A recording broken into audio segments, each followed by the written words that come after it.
कौन हल्ला कर रही है गधई? वो की इधर देखो, दू को के एक पास नहीं बैठा कर लो।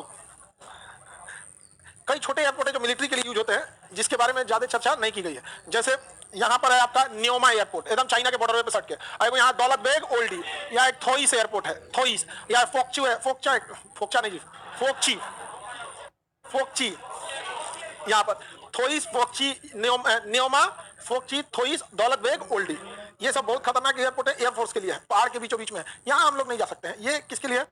मिलिट्री पर्पज के लिए। और इसको हाइड करके रखा गया, लेकिन हाइड के लिए कोई फायदा नहीं होता। आजकल सैटेलाइट है, ऊपर सब देख लेता है इसको। आप कितना हाइड किया है यहाँ पर, हम लोग भी देख सकते हैं। पाकिस्तान का स्कार्दू एयरबेस को आराम से देख सकते हैं, कौन सी जहाज रनवे पे कितनी खड़ी है, वो भी हम लोग आराम से देख सकते हैं। तो अभी क्या है, थोड़ा सा छुपे छुपा कोई खास फायदा नहीं होता है। जैसे पटना एयरपोर्ट जो है ना, उसके जस्ट 2 किलोमीटर आगे, थोड़ा सा आगे एक बीटा एयरपोर्ट है। बीटा एयरपोर्ट पे भी रनवे है, वहां पे भी जहाजें उतरती हैं, हेलीकॉप्टर, एयरफोर्स की भी कुछ जहाजें आ सकती हैं, लेकिन वो मेनली ऑपरेशनल उतना नहीं है। एक बैकअप के लिए उसे रखा गया है बिहार के पटना में, बीटा में।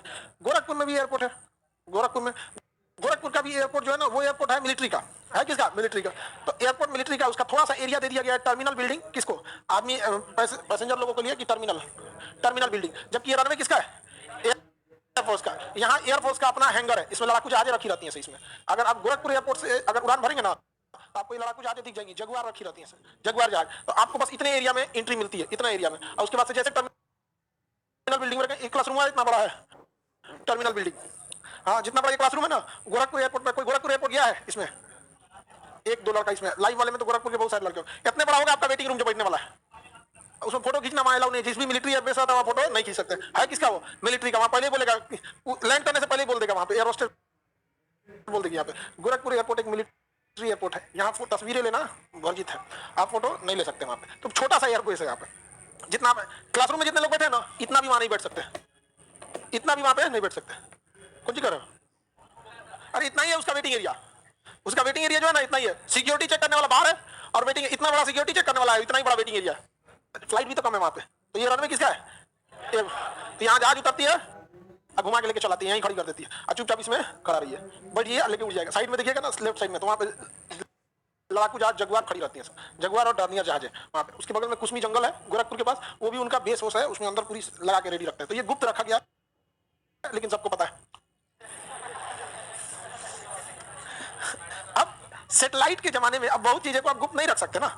तो आप देखिए, वो एयरपोर्ट गोरखपुर में भी है, ऐसे ही सेम गोवा में भी है। गोवा एयरपोर्ट में भी मिलिट्री। अभी एक दिन पहले, कल नया गोवा में एयरपोर्ट बनाया गया। नहीं तो पहले वो भी किसके लिए था? मिलिट्री के लिए, उसके लिए था। उसको पब्लिक के लिए भी दे दिया जाता था, क्योंकि पब्लिक को चाहिए क्या? टर्मिनल बिल्डिंग, खत्म कहानी। उसके अलावा रहता क्या एयरपोर्ट में? तो छोटा सा टर्मिनल बिल्डिंग बना दिया, इसमें एक सिक्योरिटी जांच हो जाएगा, सिक्योरिटी करा के यहाँ पे क्या बैठिए, वेटिंग में बैठिए, यहाँ गेट बना देगा, दूगो लाइन लगाइए, चलिए यहाँ पे बस में बैठिए, उड़िए।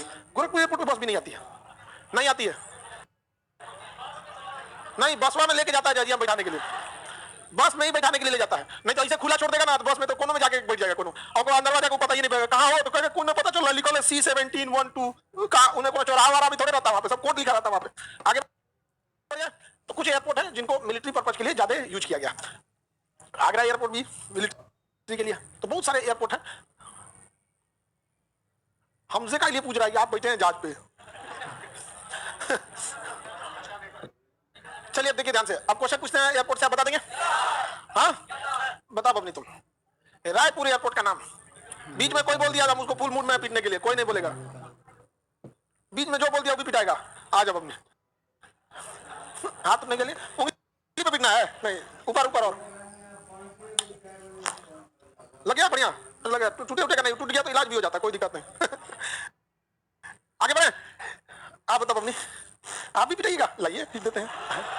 और ऊपर रखिए। हाँ हाँ ठीक है, देख के बता दी उधर। नहीं ठीक है, बढ़िया से पढ़ी। रायपुर एयरपोर्ट का नाम? रायपुर एयरपोर्ट। हाँ, और बीच में नहीं बोलेगा। नहीं देहरादून का नहीं, गुवाहाटी वाला बताओ, बीच में नहीं। असम में है गुवाहाटी, तो एयरपोर्ट का नाम बताओ ना। कर है असम में है।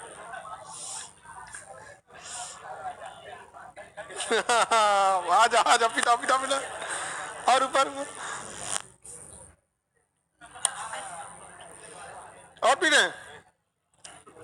तुम बताओ गुवाहाटी एयरपोर्ट का नाम?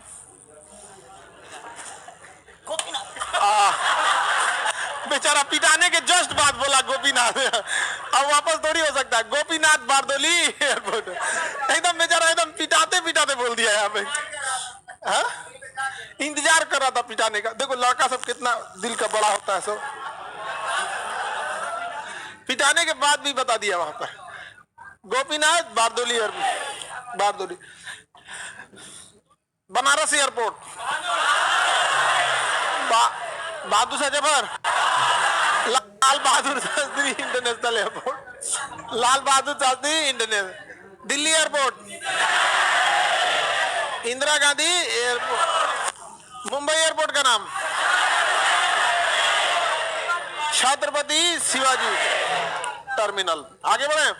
मुंबई में 2 टर्मिनल है, T1 और T2, T1 और T2। अरे मुंबई में ही है T1 और T2। दिल्ली में 3, चौथा बन रहा है, T4 बन रहा है। दिल्ली रनवे, दिल्ली एयरपोर्ट का सबसे बड़ा रनवे जो है T3 है, जिसकी लंबाई 13,000 फीट है। पटना एयरपोर्ट की लंबाई 6,500 7,000 है, पटना वाले से डबल। यहाँ 4 इंजन की जहाज अगर पटना में उतर गई ना तो चिड़ियाघर में मिलेगी वो। अगवा चिड़ियाघर है, ठीक, दोनों के दिवलिया सटले, बीचों में उतारना पड़ता है, रुकिए नहीं पाएगी। बड़ी जहाज है जो होती नहीं रुक पाएगी। सबसे मिड क्लास की जहाज उतरती है बोइंग 737, नहीं तो आपका बोले एयरबस A320। बस इसमें तो कंपनी का नाम है, जहाज का नाम थोड़ी है। तो कंपनी का नाम है तो जहाज पैसेंजर को ढोने बनाने वाली कंपनी एयरबस, नहीं तो बोइंग। भारत में 2 ही कंपनियां ज्यादा चलती हैं। आगे बढ़ जाए एयरपोर्ट। अब सी ट्रांसपोर्टेशन, हम आपको समुद्री बंदरगाह से बता दिए हैं। समुद्री बंदरगाह जो होते हैं वो ट्रांसपोर्टेशन के सबसे सस्ते माध्यम होते हैं। हालांकि इसको मैप के क्लास में हम आपको बता देते हैं, यहाँ आपको बस हल्का फुल्का बता देंगे कि भारत में 13 बड़े बंदरगाह हैं। एक पोर्ट ब्लेयर, बाकी 6 ठो इस साइड और 6 ठो इस साइड। ये सबसे सस्ता जो परिवहन है वो कौन सा? जल परिवहन, सबसे सस्ता जल। रीजन समझिए क्या है, पानी में छोड़ दीजिए, कुछ बनाना ही नहीं है, ना सड़क बनाना है ना कुछ। सोचा ट्रेन में जहां जहां ट्रेन जाएगी गिट्टी बालू बिछाइए, पटरी बिछाइए, सिग्नल वो कुछ नहीं, छोड़ दीजिए पानी में। अच्छा ट्रेन में क्या है कि अगर स्टेशन पे जगह नहीं है तो आउटर पे खड़ा करेगा, पीछे पूरा जाम, समुद्र उधर लगा लियो रे उन्हें, यहाँ पे निकाल के मछली भूज रहा है। तो सबसे सस्ता परिवहन जल परिवहन होता है। कौन होता है? जल। सबसे ज्यादा सामान ले जा सकता है जल परिवहन। 40 तो मालगाड़ी जो होती है ना, उसका सामान एक बार में लोड कर लेता है पानी वाली जहाजिया। और लेके क्या होगा, 40 मालगाड़ी में जितना सामान लोड होता है एक बार में लोड कर लेता है कौन? पानी वाली जहाज। एक मालगाड़ी में जो होते हैं ना वो आपके 60 कंटेनर आते हैं, अगर केवल एक एक कंटेनर लगाता है तब। डबल डेकर लगाता है तो कितने लगेंगे? 120। और आजकल की जहाज पानी वाली जहाज है 5,000 कंटेनर टांग ले जाती है। कितना उठा लेंगे? 5,000 कंटेनर। और ये खत्म 5,000 कंटेनर टांग के लेके चल जाएगी एक बार में वहां पे। ऐसी ऐसी जहाजें आ गई हैं। तो कहाँ ट्रेन और कहाँ पानी वाली जहाज, कोई मिलान ही नहीं है यहाँ पे। बहुत कमाई होती है पानी वाली जहाजों की, क्योंकि अगर एक कंटेनर से सपोज कीजिए, अगर एक कंटेनर को ले जाने का 1 लाख लेता है, एक कंटेनर का 1 लाख लेता है तो कितना है? 5,000 है। 7 को 0 कम कीजिए, 1 2 3 4 5 6 7, 50 करोड़। समझ में आ गया कि नहीं? तो उसको बहुत ज्यादा फायदा होता है। आगे बढ़ जाए तो ये परिवहन का सबसे इंटरनेशनल व्यापार जो भी होगा तो वायु परिवहन से नहीं हो सकता है। बहुत कम ही ले जा सकते हैं, पता चल जितना का सामान ना उतना का किराया लग जाएगा आपको, बहुत महंगा हो जाता है। अब यही वजह है कि लैंड लॉक कंट्री होने पे लॉस होता है। अफगानिस्तान को बहुत ज्यादा लॉस होता है, तो उन लोगों को व्यापार करना नहीं है। छोहाड़ा खाएंगे सब, मुर्गा लड़ाएंगे सब, काम खत्म। उन लोगों को कोई मतलब नहीं है व्यापार वगैरह से, उन सबको इतना ध्यान नहीं है। अभी बहुत सारा एजुकेशन वगैरह पे रोक लगाना चालू कर दिया सब उन्होंने। महिलाओं को सबसे पहले उन लोगों ने क्या कर दिया? प्रतिबंधित करना चालू कर दिया। तो इनको दिक्कत है। नेपाल है, इसको तो भाई पढ़ाई लिखाई से मतलब है ना, इसको दिक्कत है। तो ये विदेशी सामान मंगाता है ना, तो ये उतरवाता है कलकत्ता बंदरगाह पे। कलकत्ता बंदरगाह से ना यहाँ से ये या तो सिलीगुड़ी होके लेके जाएगा या तो फिर इधर घुस के रक्सौल होके जाएगा। तो उसको अपना सामान कहाँ लाना पड़ता है? कोलकाता बंदरगाह। कहाँ जाना है? कोलकाता बंदरगाह पे। तो इतना ज्यादा दिक्कत होता है। आगे बढ़े, किसी को दिक्कत तो नदी के रास्ते में उलट जाएगी, नदियां में पानी नहीं है हमारे यहाँ। बनाया ना, अभी बना कहाँ है, नहीं ना बनाया गया, नदी को गहरा ही नहीं किया गया है। तो लैंड लॉक कंट्री को कितना दिक्कत है, बहुत ज्यादा दिक्कत है। तो इन लोग को बहुत ज्यादा प्रॉब्लम होता ही है लैंड लॉक कंट्री को। हम लोग लैंड लॉक नहीं है, 13 को बड़ा बड़ा क्या है बंदरगाह, 250 से ज्यादा छोटे बंदरगाह। तो छोटे बंदरगाह किसके अंडर में आ जाते हैं, हाँ, राज्य सरकार के अंडर में। सबसे लास्ट माइल तक कनेक्टिविटी देता है, गांव गांव तक कनेक्टिविटी देता है सड़क परिवहन। सड़क परिवहन जो है आपको गांव के अंतिम छोर तक परिवहन देता है। तो सबसे गांव गांव तक ले जा सकता है सड़क परिवहन। उसके बाद रेल परिवहन, रेल परिवहन भी बहुत ज्यादा देर तक ले जा सकते हैं। और उसके बाद वायु परिवहन, वायु परिवहन सबसे कम जल, क्योंकि जल परिवहन का लिमिटेशन है, जहां समुद्र नहीं वहां जाइए नहीं करेगा। अब आप कितनों कोशिश कर लीजिएगा, नेपाल में जल परिवहन का हो ही नहीं सकता है। तो सबसे ज्यादा लिमिटेशन किसके, जल परिवहन के। सबसे महंगा, तुम नक्शा का क्लास नहीं किया है, चाइना पूछ रहा है, चाइना समुद्र किनारे नहीं है। अरे बाप रे बाप, गधा कहीं का। दुनिया की सबसे बड़ी नौसेना बना के रखा है चाइना। दुनिया का सबसे बड़ा समुद्र है साउथ चाइना सी। और अभी इसको कंफ्यूजन है ना कि चाइना समुद्र के किनारे है कि नहीं है। तो समुद्र के किनारे होने से काफी ज्यादा प्रॉफिट होता है। पानी वाली जहाज बहुत कंपनी बनाती है सभी। होंडा, होंडा सुने, सभी बहुत बड़ी बड़ी सीपीयार्ड बनाते हैं सर। कोई कहो सीपीयार्ड बिल्डिंग बनाते हैं भारत में। कोची सीपीयार्ड, आईएनएस विक्रांत बनाया है, Mazagon dockyard, Garden Reach shipyard, ये सब नक्शा क्लास में आपको बताए हैं। इंडिया के फेमस कंपनी जो बनाते हैं सब। सड़क परिवहन में अभी के समय में सबसे तेज सड़क परिवहन में है एक्सप्रेसवे। एक्सप्रेसवे सड़क उसे कहते हैं जिसमें आप कहीं से भी एंट्री नहीं कर सकते हैं। एंट्री के लिए फिक्स जगह होता है, यहीं से आप एंट्री कर सकते हैं, उसे क्या कहते हैं, एक्सप्रेसवे। क्या कहेंगे, एक्सप्रेसवे।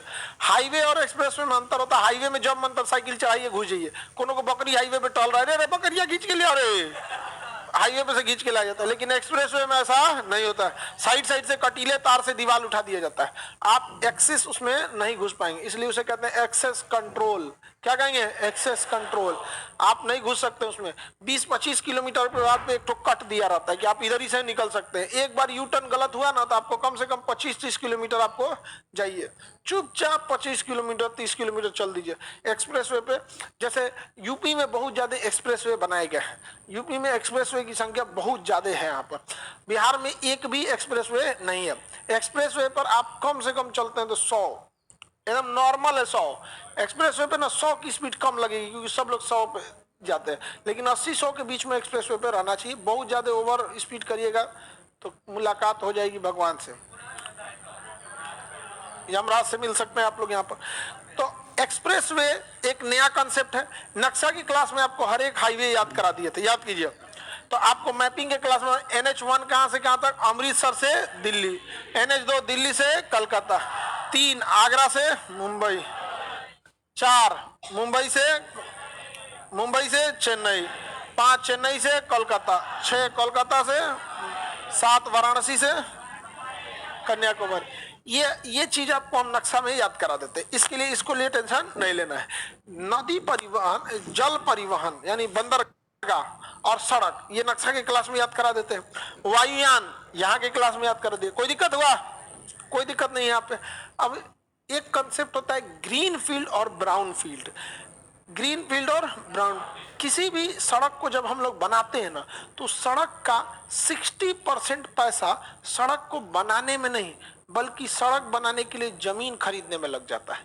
इसलिए सरकार सड़क बनाने में बहुत परेशानी होती है। और केंद्र सरकार इतना होशियारी करती है कि कहती है कि ठीक है हम आपको एक हाईवे दे देते हैं, आपको बताइए कहां से कहां चाहिए, लेकिन जमीन खरीद के आप दीजिए। अभी बताइए टोटल एक्सप्रेसवे का 60% लागत जो होता है वो लग जाता है किसमें, जमीन खरीद, और 40% बनाने में लगता है। और केंद्र सरकार क्या कहती है, जमीनों आप खरीदिए, और नाम किसका होगा, केंद्र सरकार का हो जाएगा।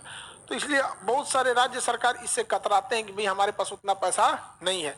तो इसके लिए एक नया कॉन्सेप्ट लाया गया कि शहर से थोड़ा दूर एक्सप्रेसवे बनाया जाता है, गांव के खेतों खेत से निकालता है एक्सप्रेसवे, ताकि गांव की जमीनें क्या होती हैं, सस्ती होती हैं, और वहां की जमीन सस्ती हो जाएगी। और उससे एक और फायदा होगा कि जिस एरिया से सड़क जाएगा वो एरिया भी डेवलप हो जाता है, विकास हो जाता है। तो जब नए सिरे से शहर से दूर जमीन खरीद के कोई भी प्रोजेक्ट बनाया जाता है तो उसे ग्रीन फील्ड कहते हैं, वो थोड़ा सा सस्ता पड़ता है। ब्राउन फील्ड क्या होता है, जो हाईवे है उसी को थोड़ा और चौड़ा करने के लिए। अब जरा सोचिए, कहीं सड़क है उसको चौड़ा करिएगा तो बगलिया वाला जमीन सीधे मुंह पड़ेगा, एकदम भयानक। सरकार को देखता है लोग तो लगता है कि आरबीआई वाला यही है, छाप लो इसको 2 करोड़। तो सरकार भी कहती है सरकारी रेट के हिसाब से हम आपको 2 गुना से 4 गुना जैसा वैल्यूएशन लगाया जाता है दे दिया जाता है। तो जब वर्तमान सड़क को चौड़ा करके आगे बढ़ाया जाता है तो उसे हम क्या कहते हैं, ब्राउन फील्ड। क्या कहेंगे, ब्राउन फील्ड। और किसी नए सिरे से बनाएंगे तो ग्रीन, नए सिरे से बनाने पे। अब पुराने सिरे से ग्रीन फील्ड और ब्राउन फील्ड में अंतर समझ में आ गया। सस्ता कौन रहेगा, आजकल हर चीज ग्रीन फील्ड बनाया जा रहा है। एयरपोर्ट भी क्या बनाया जा रहा है, ग्रीन फील्ड। नया जगह से बना, उसी को चौड़ा कीजिएगा तो एयरपोर्ट के बगल में जो मोहल्ला फंस गया बेचबे नहीं करेगा, खुद को कहेगा बेचेगा तो बहुत महंगा ले लेगा। तो ग्रीन फील्ड और ब्राउन फील्ड का मतलब समझ में आ गया कि नहीं आ गया। तो जितना भी सड़कों की अलाइनमेंट अभी बनाई जा रही है सब कैसी बनाई जा रही है, ग्रीन फील्ड अलाइनमेंट पर बनाई जा रही है। अब आगे आपको इंडस्ट्रीज याद करा देते हैं। क्या चीज, इंडस्ट्री। एयरपोर्ट तो याद करा ही दिए, एयरपोर्ट याद नहीं है।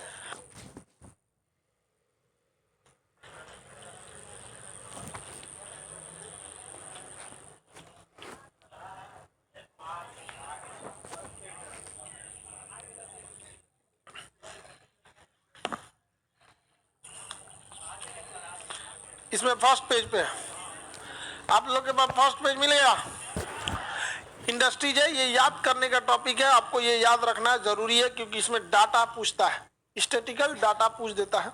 जैसे उद्योग का संबंध उन आर्थिक क्रियाकलापों से जो कच्चे माल को पक्के माल में क्या करते हैं, बदल देते हैं। कच्चा माल में उसे कहते हैं जो हमारे यूजफुल है लेकिन काम उसको डायरेक्ट नहीं यूज कर सकते, डायरेक्ट उसका यूज नहीं कर सकते। जैसे आपको कपास दे दिया जाएगा तो क्या कर पाइएगा, कुछ नहीं। उसको फिर हम उसको रिफाइन करके रुई बनाएंगे तब वो कुछ नहीं कर पाएगा, खूब से खूब रजाई में भर दीजिएगा। लेकिन उससे धागा बनाएंगे फिर उसके कपड़ा बनाएंगे तब ना यूज होगा। तो कच्चा माल क्या हो गया, कपास। कच्चा माल कपास हो जाता है। और कपड़ा, ऊन, धागा ये सब क्या हो गया, औद्योगिक क्रिया हो गई यहाँ पर। तो औद्योगिकरण जो था ये कच्चे माल को पक्के यानी फर्निश्ड में बदलने की क्रिया थी, ये औद्योगिकरण। औद्योगिक क्रांति सबसे पहले जो शुरू हुई थी वो ब्रिटेन में हुई थी। इसलिए ब्रिटेन को चाहिए था कि ऐसे जगह जहां से वो से सस्ता कच्चा माल परचेज कर सके। इसलिए ब्रिटेन की कंपनी जो थी, जो कपड़ों की कारखाने लगाई थी अलग अलग, वो दुनिया में जाती थी व्यापार करने और वहां से कच्चा माल खरीद के लाती थी। इसी सिलसिले में चोट्टा आया था वास्को डी गामा, समझ में आ गया कि नहीं आया। और भारत में जब ब्रिटिश ईस्ट इंडिया कंपनी आई तो यहाँ से सामान खरीदती थी, यहाँ से सामान को क्या करती थी, खरीदती थी।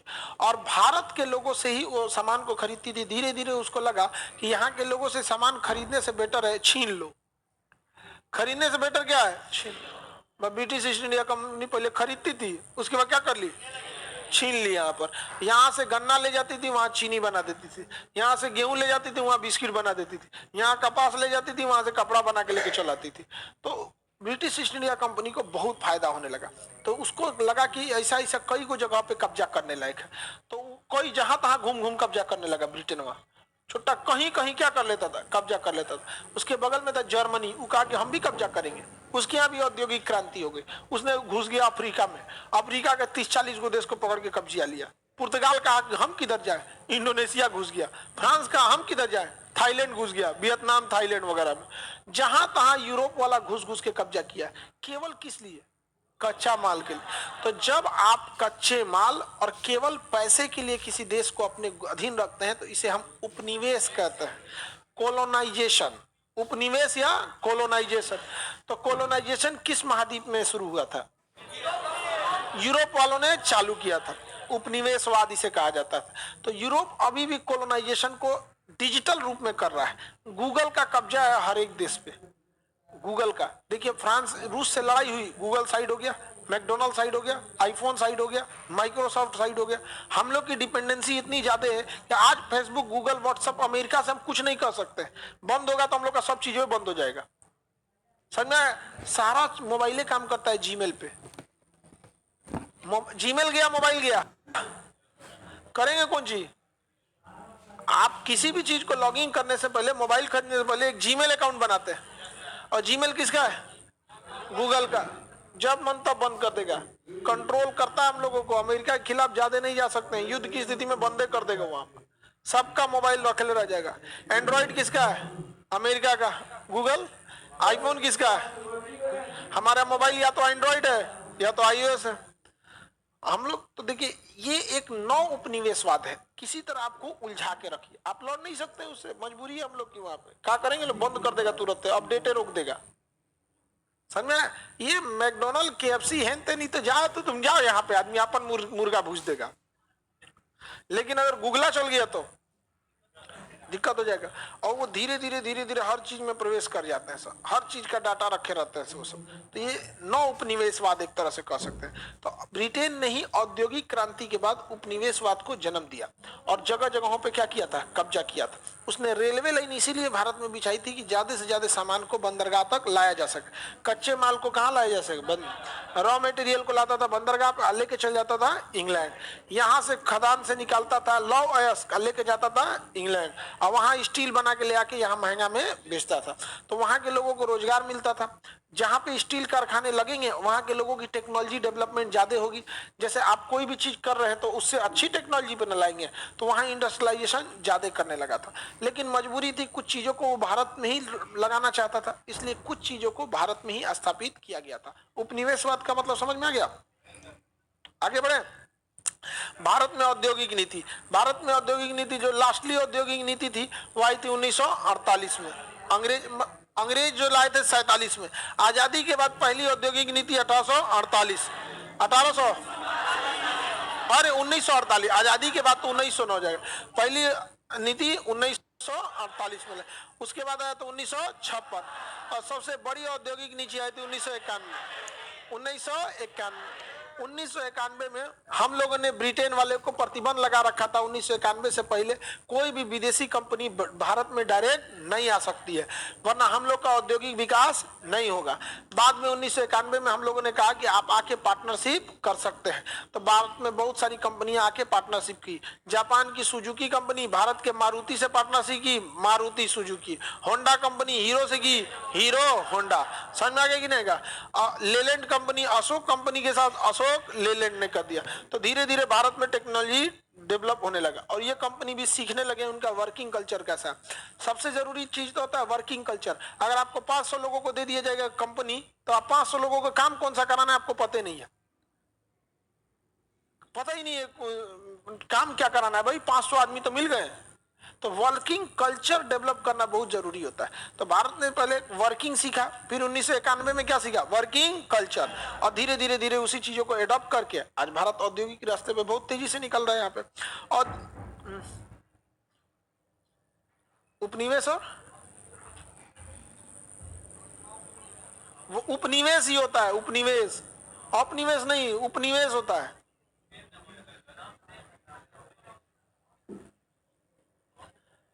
उपनिवेश होता है किसी चीज को, कोलोनाइजेशन, ठीक है। और इसका जब अंतर क्वेश्चन पूछेगा ना, यूपीएससी में पूछेगा अंतर इसका, नौ उपनिवेश, उपनिवेशवाद, उपनिवेश में क्या अंतर रहता है, तो वहां ये सब चीजों को पढ़िएगा। आई उपनिवेश का कॉन्सेप्ट तो समझ में आया ना, क्या होता है? कब्जा करना है, उसको क्या करना है? कब्जा करना। बाकी यूपीएससी मेंस वाले में आप लोग को ये चीज पढ़ाया जाएगा कि दोनों में अंतर क्या होता है, उसमें अंतर वगैरह स्पष्ट सब पूछता है। भारत में औद्योगिक नीति, लौ इस्पात उद्योग। 1873 में भारत में सबसे पहले लौ इस्पात उद्योग को स्थापित किया गया था। 1874 का औद्योगिक नीति के तहत जो लाया गया था, अंग्रेज लाए थे, वो पश्चिम बंगाल में लाया गया था। पश्चिम बंगाल का जगह का नाम था कुल्टी। जगह का नाम क्या था? कुल्टी। तो देखिए रानीगंज, जमशेद, रानीगंज, ये वाला एरिया जो है ना, आसनसोल, दुर्गापुर, चितरंजन, ये एरिया औद्योगिक क्षेत्र से डेवलप है। रीजन क्या है कि यहाँ कोयला उपलब्ध है, एजुकेशन इसलिए तकनीक अवेलेबल है, साथ ही सस्ता मजदूर है। तो यहाँ कुल्टी में क्या किया गया था, स्थापित किया गया था, लेकिन यह उतना सक्सेस नहीं हुआ। उसके बाद जमशेदजी टाटा ने टाटा में क्या किया था, स्थापना किया था आयरन एंड स्टील कंपनी। आगे जाके यह बन गया Tata iron and steel company TISCO, Tata iron and steel company TISCO. आज भारत में Tata iron and steel company बहुत बड़े पैमाने पे उत्पादन करती है। हालांकि स्टील उत्पादन में अन्य भी कंपनियां हैं, जिसमें steel authority of India limited, ये जो कंपनी है इसके अंडर में बहुत सारे कारखाने आते हैं। Steel authority of India limited company के अंडर में बहुत सारे कारखाने आते हैं। जिस कंपनी के आगे प्राइवेट लिमिटेड लिखा रहता है वो छोटी कंपनी होती है, जिस कंपनी के आगे केवल लिमिटेड लिखा आता है वो बड़ी कंपनी होती है। जैसे आईसीआईसीआई बैंक लिमिटेड वो बड़ी कंपनी है, रिलायंस लिमिटेड, अडानी लिमिटेड। और जो छोटी कंपनी रहेगी उसमें प्राइवेट लिमिटेड। आज जो आदमी अकेले चला रहा है वो में खाली कंपनियां का नाम लिख देगा, आगे पीछे कुछ नहीं लिखेगा। समझ में आ गई नहीं? तो सबसे छोटा हो जाता है प्रोपराइटर। तो सेल के अंडर में जितने भी स्टील कारखाने हैं किसके अंडर में आते हैं, सेल। या तो प्राइवेट है, जिंदल का अपना कारखाना है तो या तो प्राइवेट रखिए, जैसे Tata iron and steel company क्या है, प्राइवेट है। नहीं तो सरकार ने अपनी कंपनी बना दी है, कौन सा, steel authority of India limited. इसके बहुत सारे कारखाने हैं भारत में, इसके बहुत सारे कारखाने अवेलेबल हैं। Tata iron and steel company 1900, इसकी देखिए बड़े पैमाने पे देश का पहला कारखाना 1907 में जमशेदजी टाटा द्वारा झारखंड के जमशेदपुर टाटा में स्थापित किया गया, जिसका नाम क्या था, Tata iron and steel company TISCO. उसके बाद 1918 में कई अन्य कारखाने लगाए गए जो सरकार के देखरेख में लगाए गए थे। Indian iron and steel company, इसको स्वतंत्रता के बाद हम लोगों ने आयरन एंड स्टील कंपनी पे बहुत ज्यादा ध्यान दिया था। दूसरी पंचवर्षीय योजना में सबसे ज्यादा ध्यान दिया गया था बड़े उद्योग, जिन्हें हम भारी उद्योग कहते हैं, बड़े उद्योग या भारी उद्योग। तो द्वितीय पंचवर्षीय योजना में सबसे ज्यादा ध्यान दिया गया था। तो द्वितीय पंचवर्षीय योजना में, उसके बाद तृतीय पंचवर्षीय योजना में भी कारखाने को ध्यान दिया गया। तो कुछ पंचवर्षीय योजना में आपसे क्वेश्चन पूछेगा कि कौन सा स्टील कारखाना किसके सहयोग से लगाया गया था। तो इधर लिस्ट दिया गया है, ध्यान से देखिए आप लोग, ये आपको याद करने के लिए जरूरी है। पहला करा भिलाई औद्योगिक लौह इस्पात कारखाना। भिलाई कहाँ है, छत्तीसगढ़ में। भिलाई छत्तीसगढ़ में। किसके सहयोग से, रूस के सहयोग से। उस समय रूस का नाम सोवियत संघ था। भिलाई कारखाना सोवियत संघ के। दूसरा करा दुर्गापुर, कहाँ पे है, बंगाल में। किसके सहयोग से, ब्रिटेन के सहयोग। दुर्गापुर ब्रिटेन के सहयोग। तीसरा करा राउरकेला उड़ीसा, किसके सहयोग से, राउरकेला जर्मनी, राउरकेला जर्मनी। ये तीनों स्टील कारखाने जो लगाए गए ये दूसरे पंचवर्षीय योजना में लगाया गया था, द्वितीय पंचवर्षीय योजना में लगाए गए। इसमें इस योजना पर भारी उद्योग लगाने में बहुत ज्यादा पैसे खर्च होते हैं, क्योंकि उसका एरिया बहुत ज्यादा बड़ा होता है। स्टील कारखाने का अपना रेलवे स्टेशन होता है, उस कारखाना के अंदर अपना रेलवे स्टेशन होता है, इतना बड़ा होता है। उससे लौह अयस्क को लाया जाता है। लौह अयस्क बालू की तरह दिखता है। बालू ईंटा पत्थर जो होता है ना, बिना जैसे गांव में कैसे कहीं से पट्टी खोद लिया जाता है टुकड़ा टुकड़ा, वैसे लोहा वगैरह मिलता है। उसको पीस के क्या किया जाता है, टुकड़ों में किया जाता है, फिर उसको काफी लंबा प्रोसेस होता है। तो 3 कारखाने याद रहेंगे आपके। दुर्गापुर किसके सहयोग से, भिलाई, राउरकेला जर्मनी, राउरकेला जर्मनी के सहयोग से। अब तीसरी पंचवर्षीय योजना में भी कुछ लगाए गए थे। एक है बोकारो स्टील प्लांट। बोकारो कहाँ है, झारखंड। बोकारो स्टील प्लांट तीसरी पंचवर्षीय योजना। बोकारो प्लांट तीसरी पंचवर्षीय योजना झारखंड में। बोकारो स्टील प्लांट तीसरी। उसके आगे सेलम स्टील प्लांट पटना, ये आपका तमिलनाडु में, सेलम वाला तमिलनाडु। और विशाखापट्टनम हम लोगों ने 3 पंचवर्षीय योजना, तीसरी पंचवर्षीय योजना में भी हम लोगों ने क्या किया था, लगाया था। तीसरी पंचवर्षीय योजना में कहा सबसे पहले लगाया गया, Bokaro steel. Bokaro steel plant किसके सहयोग से, रूस के। किसके सहयोग से, रूस। अब इसके बाद जो हमारी कंपनी इसकी देखभाल करती थी, steel authority of India limited, इसके पास इतनी तकनीक आ गई कि अब हम लोग अपना कारखाना लगा सकते हैं, क्योंकि ये कारखाने बहुत बड़े पैमाने पे कारखाने बनाए जाते हैं। इसके लिए मैन पावर, टेक्नोलॉजी, बहुत ज्यादा चीजों की जरूरत होती है। तो बाद में हम लोगों ने अपने दम पर बना लिया विशाखापट्टनम, अपने दम पर बना दिया सेलम, और ये दोनों बहुत बड़े पैमाने पर उत्पादन करते हैं। क्वेश्चन पूछा था भारत का पहला समुद्र तटीय स्टील कारखाना कौन था? विशाखापट्टनम।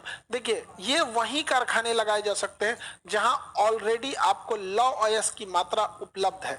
ऐसा नहीं है कि बिहार में कारखाना लग सकता है, कभी नहीं लगेगा।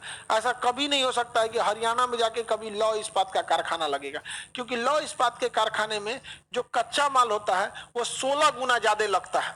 तो सोचिए 16 गुना ज्यादा सामान लाके, 16 किलो सामान लाके 1 किलो सामान बेचिएगा तो बेवकूफी हो जाएगी। इससे बेटर है कि जहां वो कच्चा माल अवेलेबल है वहीं कारखाना डालिए, कि बार बार उसको लाना है फिर गला के उसमें से लोहा स्टील को बेचना क्या है, इजी है। ट्रांसपोर्टेशन उसका तो रॉ मटेरियल नहीं है ना, वो कम जगह लेगा, फिनिश्ड आइटम है, वो आराम से बिक जाएगा। तो आपको जो भी पंचवर्षीय योजना में बनाया गया था, आपको पंचवर्षीय योजना ध्यान रखना है, और किसके सहयोग से बनाया गया था ये भी ध्यान रखना है। भिलाई उद्योग, भिलाई, राउरकेला, राउरकेला, दुर्गापुर, दुर्गापुर, बोकारो, बोकारो, बोकारो, याद रहेगा। याद कैसे रखिएगा, लोग बड़ी जल्दी जल्दी ये सब क्या हो जाता है, भूल जाता है, इसलिए इसको ध्यान में रखना है आपको। समझ में आ गया कि नहीं आएगा? बोकारो किसके? बोकारो रूस से। आगे बढ़े, ये तो आपको दुर्गापुर वाला इजी याद रहेगा, क्योंकि दुर्गापुर बंगाल में है, दुर्गापुर बंगाल में। अब ब्रिटेन वालों का फेवरेट जगह क्या था? बंगाल, तो दुर्गापुर जी याद रहेगा। बोकारो, बोकारो देखिए, और भिलाई रूस यानी सोवियत संघ, ये भी आपको इजी याद हो जाएगा। कैसे याद होगा समझिए ध्यान से। सोवियत संघ टूट गया, कितने देशों में टूटा? तो टूटा टूटा का साथ दे रहा है। झारखंड भी टूटा, छत्तीसगढ़ भी टूटा। छत्तीसगढ़ किससे टूटा? मत, और झारखंड किससे टूटा? तो टूटा टूटा एक पास। छत्तीसगढ़ में भिलाई में लगाया रूस, और बोकारो में भी लगाया रूस। याद हो गया? अंग्रेजों का फेवरेट जगह। और राउरकेला वाला याद रख लीजिएगा, राउरकेला वाला, राउरकेला, बाकी तो याद हो जाएगा आपका। नहीं याद हो गया? नहीं तो कंफ्यूज हो जाएंगे आप लोग। भिलाई, भिलाई, राउरकेला, राउरकेला,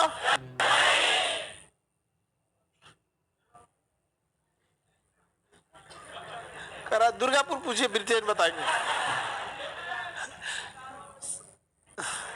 समुद्र तटीय दक्षिण भारत का, दक्षिण भारत का सेलम, दक्षिण भारत में सेलम स्टील कारखाना। यहाँ पे कच्चा माल इजीली अवेलेबल है। जब भारत, हाँ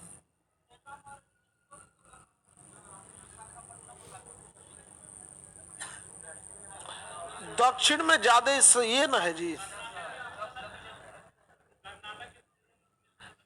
कुद्रेमुख के लौह अयस्क में भी लग सकता है, वहां पे ज्यादातर निर्यात किया जाता है। कुद्रेमुख के लौह अयस्क को क्या किया जाता है? ज्यादातर उसके लौह अयस्क को निर्यात किया जाता है। समझिए ध्यान से, आगे बढ़े। अगला स्टील कारखाना समझ में आ गया कि नहीं आ गया? याद रहेगा। अब एल्युमिनियम कारखाना, भारत में 3 जगह एल्युमिनियम कारखाने हैं, सब समझ में आ गया कि नहीं आ गया? 3 जगह प्रमुख एल्युमिनियम, ये याद रहेगा। रेड वाला जो लिखे हैं ये तीसरी पंचवर्षीय योजना, अब ब्लू वाला है बोकारो किस योजना में? बोकारो किसके सहयोग से? किसके सहयोग से?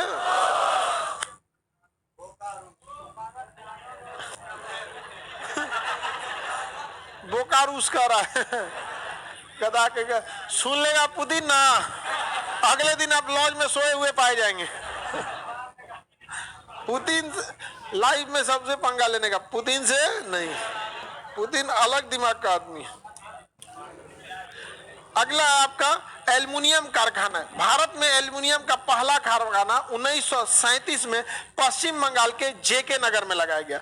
1937 में पश्चिम बंगाल के जेके नगर में लगा। एल्युमिनियम को हम केमिस्ट्री में बता दिए थे, हूप विधि से प्राप्त किया जाता है, जबकि इस बात को बेसेमर प्रोसेस से प्राप्त किया जाता है। पढ़ाते कि नहीं पढ़ाते? यहां याद रखिए, उड़ीसा में एल्युमिनियम के कारखाना अच्छा है, छत्तीसगढ़ में है और उत्तर प्रदेश में। तीनों का नाम एक जैसा, इसका कोरापुट, इसका रेणुकूट। देखिए इसका कोरापुट, रेणुकूट, और यहां पर है आपका कोरबा। कोरापुट, कोरबा, रेणुकूट, कोरापुट, कोरबा, रेणुकूट, कोरापुट, कोरबा, रेणुकूट। याद रहेगा, कोरापुट, कोरबा, रेणुकूट, कोरापुट, कोरबा और रेणुकूट। किसी को दिक्कत? कोरापुट, कोरबा और रेणुकूट।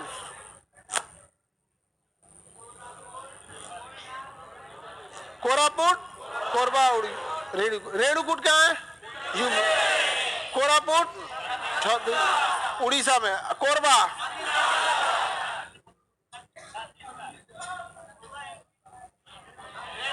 ये रेणुकूट। अब इसके अलग अलग आपको क्या नाम याद रखना है। कोरबा जो है आपका छत्तीसगढ़, इसमें मध्य प्रदेश लिख दिया है, विभाजन से पहले का लिखा। आगे बढ़ते हैं, रेणुकूट कहाँ है?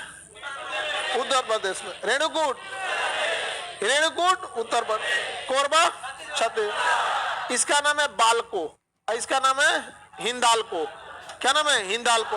हिंदाल्को का मतलब होता है Hindustan aluminium company limited. Hindustan aluminium company. तो तीन प्रमुख जगह बताइए जहां एल्युमिनियम के कारखाने हैं। रेणुकूट, कोरबा, कोरापुट। रेणुकूट, कोरबा और उड़ीसा का कौन सा जगह है? कोरापुट। छत्तीसगढ़ का कोरबा, छत्तीसगढ़ का, और उड़ीसा का, उत्तर प्रदेश का रेणुकूट, उत्तर प्रदेश का रेणुकूट। एक बार यूपी के एग्जाम में क्वेश्चन पूछा था कि उत्तर प्रदेश के रेणुकूट एल्युमिनियम कारखाने को बिजली किस संयंत्र से दी जाती है? तो यहीं पर है आपका रिहंद बांध परियोजना। क्या नाम है? रिहंद। तो रिहंद बांध परियोजना से बनने वाली बिजली किस कारखाने को? रेणुकूट कारखाने को दिया जाता है, क्योंकि कारखाने में बिजली की खपत ज्यादा होती है, घरों में बिजली की खपत ना बराबर होती है। बल्ब पंखा के अलावा होता कौन सी घर में? टीवी में कितना लोड लेता है? जब से मोबाइल आया ना, टीवी का प्रचलन कम हो गया। अब कौन टीवी देखता है? बहुत कम हो गया। आगे बढ़ जाए। बालको का मतलब होता है भारत एल्युमिनियम कंपनी लिमिटेड। तो कहां पर है ये? कोरबा में। हिंदाल्को रेणुकूट में है। नालको यहाँ पे, यहाँ कौन सा है? नालको। यहाँ पर हिंदाल्को, यहाँ पर बालको। नालको का मतलब है नेशनल एल्युमिनियम कंपनी, बालको का भारत एल्युमिनियम कंपनी, हिंदाल्को का हिंदुस्तान एल्युमिनियम कंपनी। याद रहेगा। अगला आप चक्का पहिया याद करना है आप लोग को। एल्युमिनियम कारखाना से क्वेश्चन आएगा, बता देंगे ना बकलोलवा?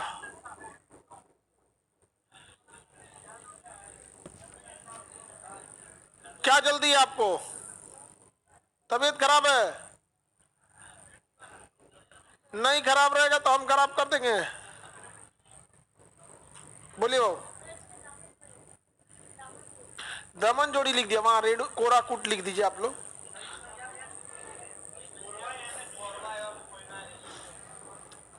उसमें आप सुधार दीजिए, ठीक है। दामन जोड़ी लिख दिया है उड़ीसा वाले को, वहां आप क्या लिख देंगे? दामन जोड़ी एग्जैक्ट जगह का नाम है, वहां लिख देगा कोरापुट। क्या लिख देंगे?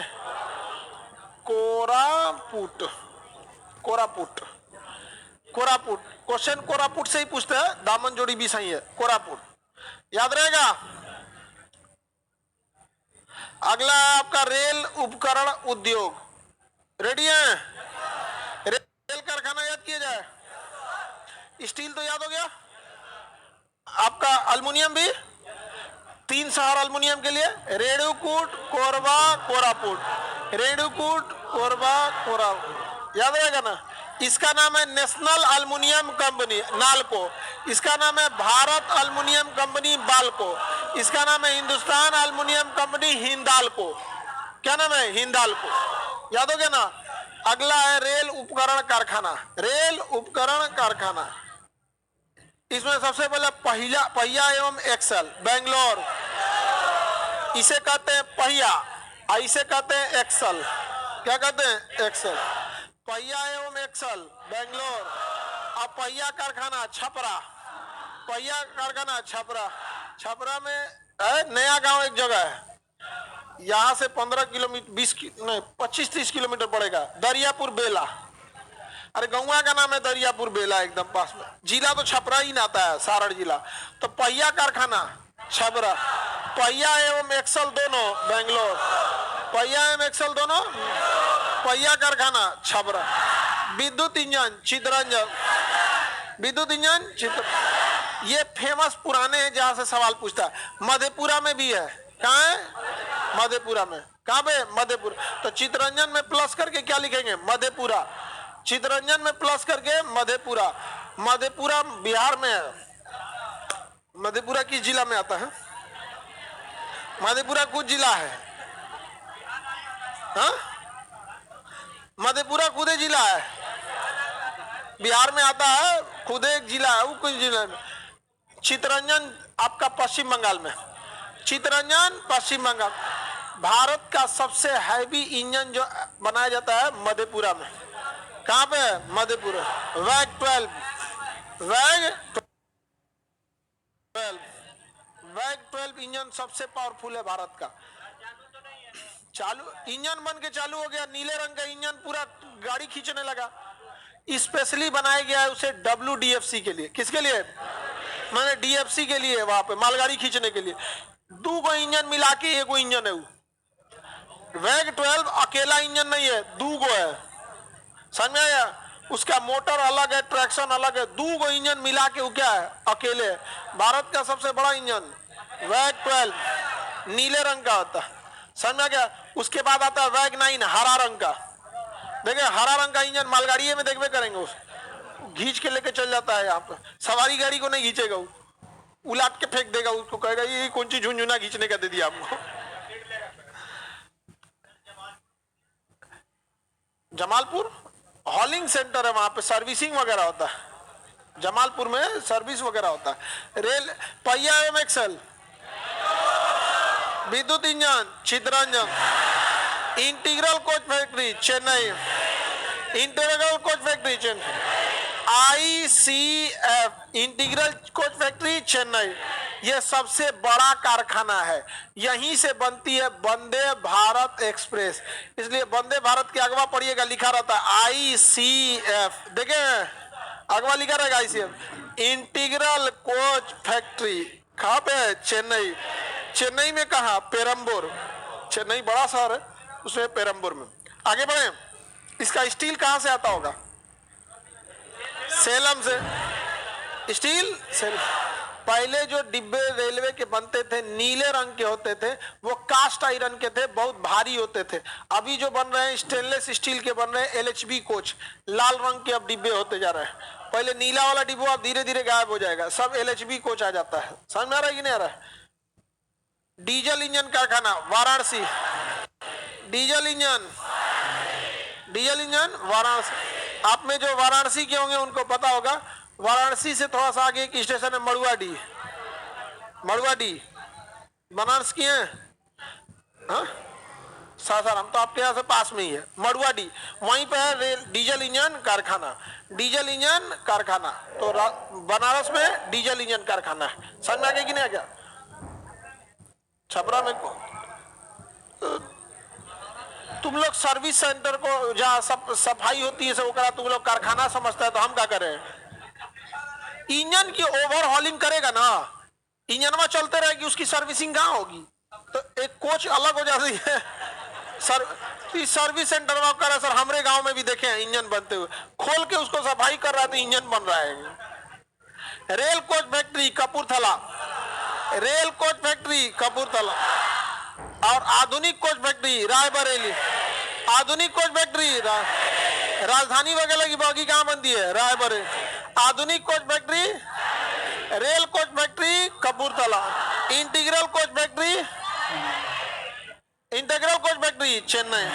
भारत में अभी भी जितनी जरूरत है उससे कम डिब्बे बनाए जाते हैं। इस वजह से हमारे यहाँ आप देखिएगा आज हर रूट में वंदे भारत की जरूरत है कि नहीं है, लेकिन धीरे धीरे बन रहा है। एक को बन रहा है तो एक का उद्घाटन हो रहा है, बन रहा है उद्घाटन हो रहा है, बन रहा है क्या हो रहा है, उद्घाटन हो रहा है। पटना से कलकत्ता एक तो आराम से चल सकती है वंदे भारत, लेकिन अभी क्या है ही नहीं है। पश्चिम बंगाल में अभी चलाया गया है कोलकाता से लेकर जेएनपी तक, न्यू एनजेपी तक, न्यू जलपाईगुड़ी एनजेपी। तो पश्चिम बंगाल कलकत्ता से कहां तक गई है, एनजेपी।